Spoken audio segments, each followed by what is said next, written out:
Hi boys and girls, I'm going to take you through the pages of Busy at Maths that you have to do today.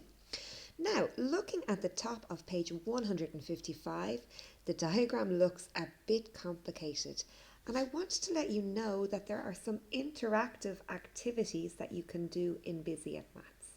So, when you log into the mycjfollen.ie account, or when you go to the website, you can choose primary, then fourth class, then maths, then busy at maths, and there should be an option. If you choose busy at maths 4, there should be an option of interactive where you see student book or online book. You should see interactive. If you go into interactive and go through, you have to scroll through a lot of pages till you get to the interactive activities that are on page 153, 154, 155, 156. You will find some activities that you can do on the computer based on these pages, which might help you. So if you're finding it tricky, you could ask your mom or dad to help you get to the interactive pages. Okay, you can rewind this video and listen again and see if you can get to them. It's quite difficult for me because I can't just send you a link, but they are there. Anyway, back to this diagram. What it is doing is converting again between grams, kilograms, grams and kilograms using both decimals and fractions, okay? So if you take it step by step, you should be fine. You can see that there are, in number 1, there are 2 tables. Let's look at 1 part A. 20 grams is the same as 2 over 100 kilograms. It's 2 hundredths of a kilogram. And 2 hundredths, we know, is written in decimals 0.02. Okay? Because 1 hundredth of a kilogram is 10 grams. That means that 2 hundredths is 20 grams. Okay? 90 grams will be 9 hundredths, which is equal to 0.09. So if you go step by step through those tables, you should be okay.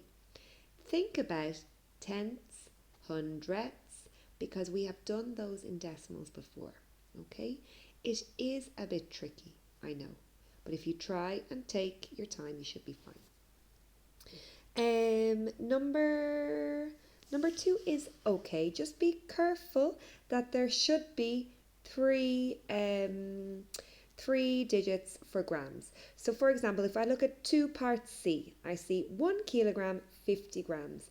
A common mistake would be to write down 150 grams. But that's wrong because now we know there are 1,000 grams in a kilogram. So it would be 1,050. Okay, 1050. Number 3 then is the same again. Okay, I think you'll have no problem with that. So the trickiest one there is definitely number 1. I'm going to move on to page 156. Oh. Okay, so the pink box there says quick revision, and it's really handy to fill this out. It will help you with the other exercise. So 1 kilogram, we know when we hear kilo, we think, yes, that's right, 1,000. Then, if 1 kilo is 1,000 grams, we know that half a kilogram is. Our maths facts from before the Easter holidays will help us with this.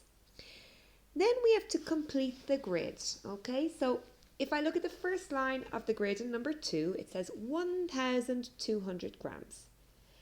Moving across, I would say that's the same as 1 kilogram, 200 grams.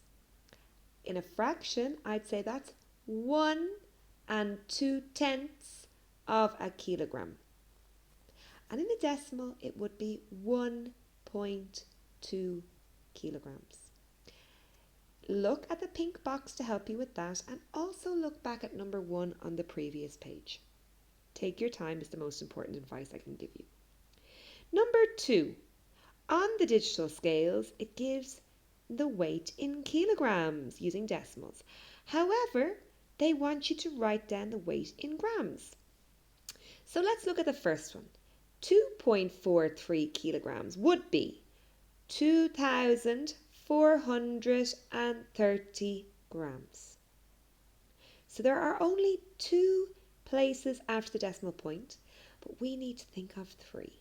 Okay, we need to have 3 because there are 1,000 grams in a kilogram. And then number 4 is nice. I like those activities. You just have to match the grams to their equivalent in fractions, and then match that fraction to decimals. There's one done there for you.